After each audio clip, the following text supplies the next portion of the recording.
मतदान यादीमध्ये नाव आहे की नाही कसे चेक करायचे त्यासाठी व्हिडिओ संपूर्ण बघा व अशाच नवनवीन टिप्स शिकण्यासाठी आपल्या अकाउंटला फॉलो करून घ्या. चला तर व्हिडिओ बघूया.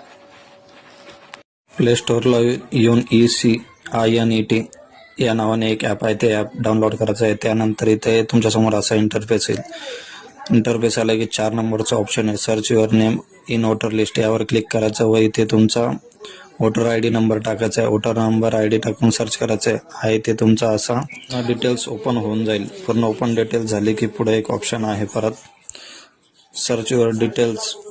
या डिटेल्सवर तुमचं पूर्ण नाव, गाव, वडिलांचं नाव, पूर्ण डिटेल्स टाकून तुम्ही इथं परत सर्च मारायचं आहे. त्यानंतर तुम्हाला हा एक ऑप्शन आहे की मतदान यादीमध्ये नाव आहे की नाही. हा असा इंटरफेस आला की याचा स्क्रीनशॉट मारून ठेवायचा आहे. त्यानंतर तिसरा ऑप्शन आहे मोबाईल नंबरचा. ते इथे तुमचं महाराष्ट्र सिलेक्ट करायचं. त्यानंतर खाली मोबाईल नंबर टाकायचा.